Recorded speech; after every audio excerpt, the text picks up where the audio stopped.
Assalamualaikum warahmatullahi wabarakatuh. Salam Pramuka. Perkenalkan, nama saya Dian Nur Aisyah, NPM 21130530065 dari Prodi PGSD angkatan 2021 Universitas Lampung. Di sini saya akan menjelaskan tentang salam pramuka, sifat dan tingkatan gerakan pramuka. Yang pertama dibahas adalah salam pramuka. Salam pramuka sendiri adalah salam yang digunakan oleh anggota pramuka sebagai wujud penghargaan yang diberikan kepada anggota lainnya. Biasanya, salam pramuka diberikan dengan cara memberikan hormat lebih dahulu sambil meneriaki kata salam pramuka, dan orang yang menerimanya pun menjawab salam. Berikutnya, fungsi salam pramuka. Fungsi dari salam pramuka adalah sebuah tanda kedisiplinan serta mewujudkan ikatan yang kuat antara anggota satu dengan anggota lainnya. Melalui pemberian salam pramuka, maka sama halnya kita telah memberikan penghormatan kepada anggota lainnya. Sehingga yang apabila dilakukan dengan penuh keikhlasan dan kerendahan hati, maka akan tercipta suatu hubungan yang erat dan sulit untuk dirusak oleh orang lain.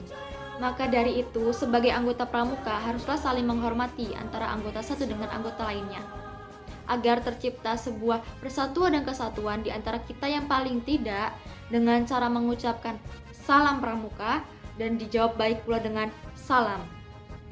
Berikutnya, macam-macam dari salam pramuka. Yang pertama yaitu salam biasa. Salam biasa adalah salam yang diberikan kepada sesama anggota pramuka. Kedua yaitu salam hormat. Salam hormat adalah salam yang diberikan kepada seseorang atau sesuatu yang tinggi kedudukannya daripada kita. Contohnya ketika kita memberi salam kepada bendera kebangsaan, jenazah, pejabat, dan pada saat kita menyanyikan lagu Indonesia Raya. Ketiga adalah salam janji. Salam janji adalah salam yang dilakukan ketika anggota pramuka sedang dilantik. Berikutnya, sifat dari gerakan pramuka. Yang pertama adalah nasional, yang artinya suatu organisasi yang menyelenggarakan kepanduan di suatu negara haruslah menyesuaikan pendidikan itu dengan keadaan, kebutuhan, dan kepentingan suatu masyarakat, bangsa, dan negara.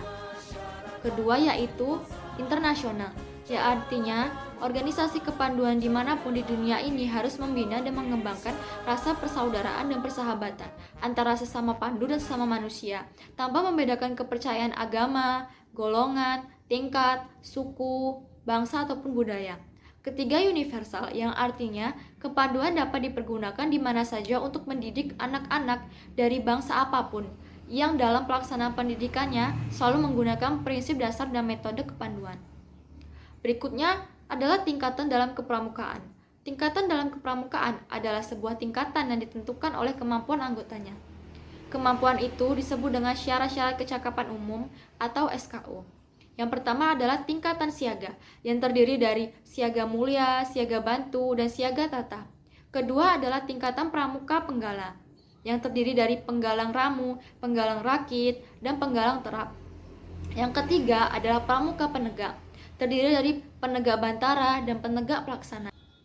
Ada juga sebuah tingkatan khusus yang disebut dengan pramuka garuda, yaitu tingkatan tertinggi dalam suatu kelompok umur dalam pramuka. Kelompok umur sendiri adalah sebuah tingkatan dalam kepramukaan yang ditentukan oleh umur anggotanya. Kelompok umur dibagi menjadi 4. Yang pertama, kelompok umur 7-10 tahun disebut dengan pramuka siaga. Yang kedua, kelompok umur 11-15 tahun disebut dengan pramuka penggalang. Yang ketiga, kelompok umur 16-20 tahun disebut dengan pramuka penegak. Dan yang terakhir yaitu kelompok umur 21-25 tahun disebut dengan pramuka pandega. Ada juga kelompok khusus, yaitu kelompok yang ditujukan untuk orang yang memiliki kedudukan dalam kepramukaan.